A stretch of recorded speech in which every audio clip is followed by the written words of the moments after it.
So ayan mga kabrid, ride vlog na naman tayo for ngayon. Pero ngayon mga kabrid, bibili tayo ng pagkain ng ating manok mga kabrid. So tara, liliko tayo dito dahil maka-counterflow tayo. And then syempre signal light yan mga kabrid. Samahan nyo ako mga kabrid, maglathala tayo sa pagkain mga bibili na at sa kung ano-ano pa mga kabrid. Tara, samahan nyo ako mga kabrid. Pero bago ng lahat mga kabrid, mag-intro muna tayo.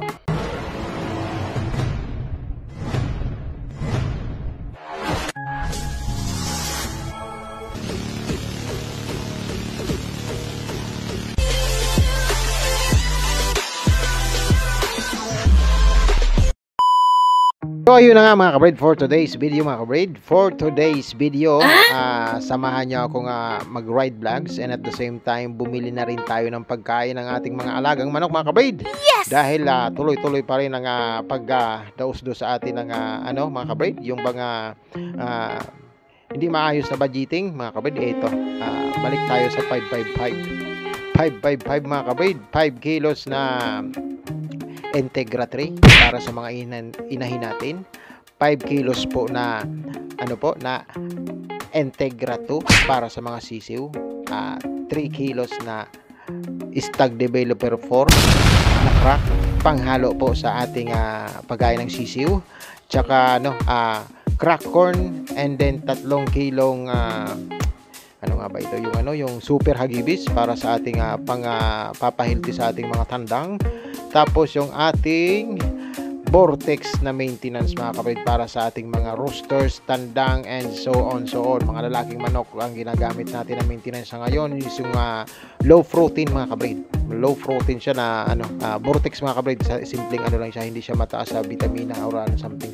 Kasi ang mga alaga nating manok mga kabrid ay nagpapalit pa rin ng balahibo ngayon mga kabrid. So ang pagkain natin ng manok mga kabrid ay binabase din natin or ina-align, tinatama din natin sa sitwasyon at kalagayan ng ating mga alaga. Pag ang mga alaga natin ay nagpapalit ng balahibo mga kabrid, wag mo masyadong salangan ng mga kagaya ng Enerton mga kabrid, kasi pampabagal po yan sa pagpalit ng balahibo mga kabrid. So doon tayo sa low protein ng mga pagkain mga kabrid, kagaya ng mga minsan yan sinasamahan ko ng kaning lamig mga kabrid, kasi carbo yun hindi siya protein. So mas mabilis-bilis ang pagpalit ng balahibo natin ng mga ganung pagkain manok mga kabrid.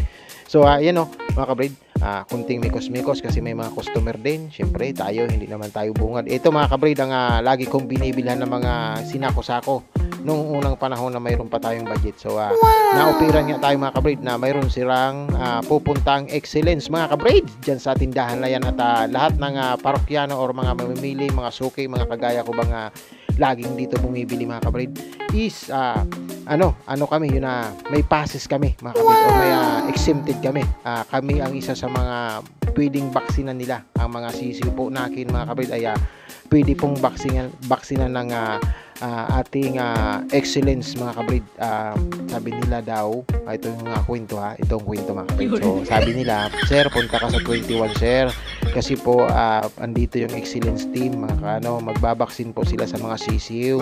So sa mga sulit naming mamimili dito, ini-invite namin na magdala sila ng mga sisiw na pwede at available pang baksinan mga kabrid. 2 to 3 months pwede pa daw po yan, kasi lasutan naman daw ang pangbaksin nila mga kabrid. So malaking bagay sana mga kabrid, malaking bagay. Kaso ang kaso mga kabrid is yung mga sisi ko medyo malalaki na. Tsaka hindi naman ako nagkakaproblema sa mga sisi ko mga kabrid, kasi ayon naman sa pagtingin ko sa kanila is dahil nga sa ginagamit nating paghahalo natin ng oregano. Giniling na oregano sinasama natin sa pagkain, tapos giniling na bawang. Hindi sila lapitin ng mga pisti-pisti mga kabrid. Matitikas, malulusog, hindi na masisiglang mga alaga nating manok dahil sa paghahalo-halo natin na yun mga kabrid. Once a week, twice a week, pwede na mga kabrid sa ating mga alaga.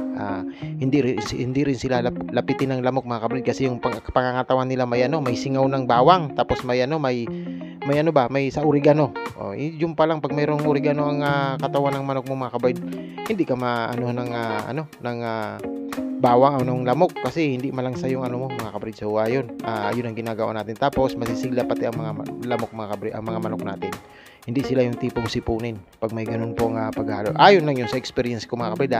Ang sinishare ko dito ay sa base lang sa kung ano ang na experience ko sa pag-alaga. Hindi ko po ulit kiniklaim, hindi ko kiniklaim na ang ginagawa ko sa aking pag-alaga ng manok ay tama at pwede niyong sundin mga kabreed. Ang sinasabi ko lang sa ating mga kapwa breeders is ito yung sinishare ko dahil ito yung na-experience ko mga kabreed. So iyan mga kabreed, tuloy-tuloy lang na pakikipag-chat-chat natin. Ayan, tinatakalan na tayo mga kabreed ng ating mga binibili mga kabreed. 5555 mga kabreed. So kung mayroon lang sana tayong kung pinasahod lang tayo ni Lulu Whitey mga kabreed, sana sako-sako yung naibibili natin, isang sakong ganito, isang sakong Integra 3, isang sakong Vortex mga kabreed. Kaso wala nga at ngayon namumuti-muti na ang mata natin sa kaantay mga kabreed sa ano ba yan mga kabreed. Tapos sumabay pa ang ating gadget na sumira, yung mga kabreed talagang tatamaan talaga at maapektuhan primera ang ating pagbili ng pagkain ng manok. Malaki sana ang discount pag ang bibilhin mo is 4 sacks mga kabreed, kasi pag 4 kilo papatong na sila dun sa yung baga sa retailer's fee na sinasabi. So ayun, pero mura pa rin siya kumpara dun sa 4 kilo na pinapatong na 5 pesos mga kabreed. So nakaka-discount pa rin siya mga kabreed kahit konti, pero sabi ko dito na lang din tayo kasi mako-convert pa natin yung discount na yun sa pagkain ng manok mga kabreed. So sayang naman, iimbis na feeding pa natin yan. So ang talaga mindset talaga natin mga kabreed pagdating sa ganito is yung manok talaga. Di ba rin talaga pag nangayayat ang manok ko, antimano, nangangayayat na tayo ng todo niyan mga kabreed. Pero siyempre mahal natin ang pag-aalaga ng manok mga kabreed. Iyon ang napili nating natin sa buhay sa aking Tsaka iyon ang pinaka naging inspirasyon ko kung bakit ako masipag sa pag-whitey, bakit ako nagpupursige matuto mag-whitey, kung bakit po ako nakikipagdikita ng todo mga kabreed. Kasi kung tutusin mga kabreed, kung hindi naman ako mag-aalaga ng manok, nakakapagod din mag-whitey, nakakapagod mag-edit, mag-voice over ng ganito, nakakapagod ng grabe mga kabreed. So dahil syempre manok natin is nasasabay natin yung ating passion sa pag-alaga, tsaka yung pag-whitey nasasabay natin, nababalansin natin mga kabreed. Kaya okay lang, hirap lang yan. Vlogger tayo, breeder pa rin at the same time mga kabreed. So ayan mga kabreed, hunugot na mga kabreed, hinugot na kahuli-hulihang alas natin mga kabreed. Ayan iba ng babayad na, mapupunta na naman sa mga alaga natin ang ating pinagpaguran mga kabreed. Sorry po, sana po makabawi naman pag naayos ang ating mga alaga. Sana po ay mailabas natin ang sapat mga kabreed para makabawi naman ako sa iyo, makasukli naman ako sa iyo mga grabs. So ayun mga kabreed, samahan niyo. Ayan, sinako na po ang ating tuwang-tuwa na naman ito mga kabreed ng ating mga sisiw mga kabreed. So ayan, maraming salamat mga kabreed sa patuloy na sumasabay dyan, ang ating mga kaibigan na patuloy na kumakaway-kaway dyan sa baba.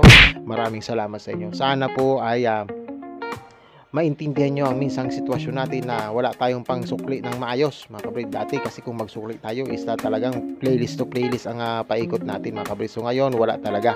So paano lang, pasundot-sundot lang na sinasabi, paano lang tayo. So maraming salamat pa rin sa hindi nyo yung pagbitaw dahil wala na tayong pang sukli. Andyan pa rin kayo mga kabreed. Maraming salamat, pati yung mga membership, pasensyahan nyo na po ako at talagang wala talagang mas pinapriority ko kasi ang pag-aalaga ng manok, mga pagkain ng manok natin, kasi hindi rin ako makatulog sa gabi kung wala nang sapin-sapin na ang lagayan ng ating patuka mga kabreed. So ayan mga kabreed, kinarga na mga kabreed, tuwa na naman ang ngiting tagumpay na naman ito ang mga sisiw natin mga kabreed. So tara, samahan niyo ako, uwi na tayo mga kabreed. Samahan niyo ako magbiyahe papunta dun sa namin, sa bahay namin mga kabreed, tapos sa manukan namin doon ma'am sa Antipulo namin. Tara, samahan niyo ako.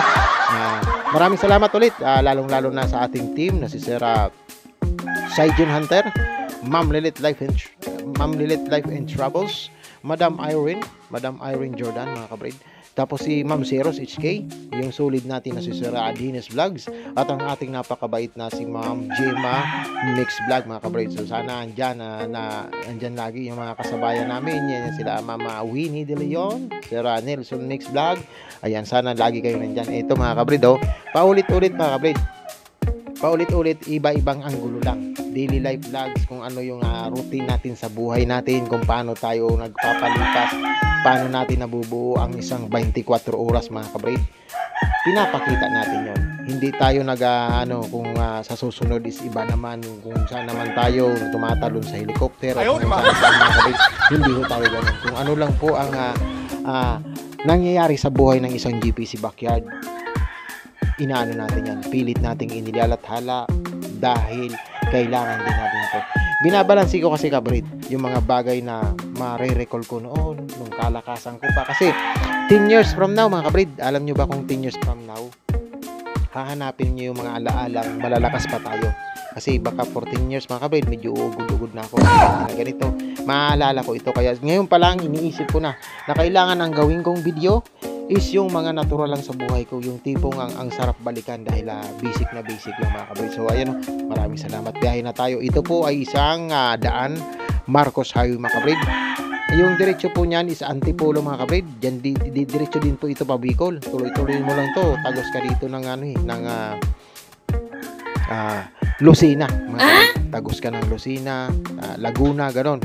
Yan ang tuloy-tuloy niyan. So siyempre mga siguro 4 hours ka rin ka motor mga kabrid pag tinuloy-tuloy mo yan. So ayan kabrid, sama.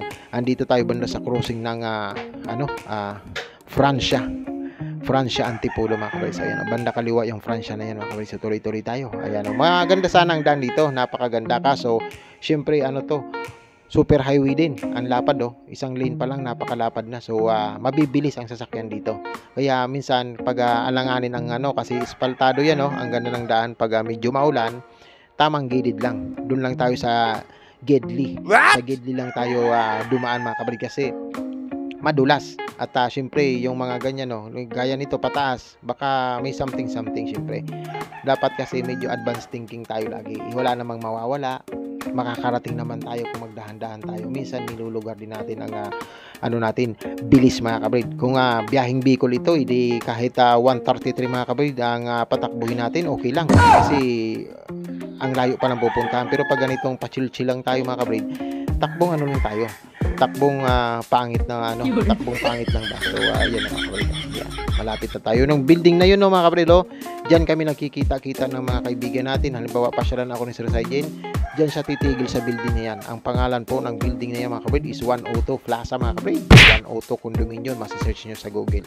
At ngayon nga po mga kabrid, malapit na tayong matapos. Hanggang dito na lang mga kabrid. Maraming salamat sa patuloy na may sumasabay sa atin. And then hopefully po mga kabrid, lagi lang tayo magsipag, lagi lang tayong mag-unawa sa kapwa, lagi lang tayong magdikitan.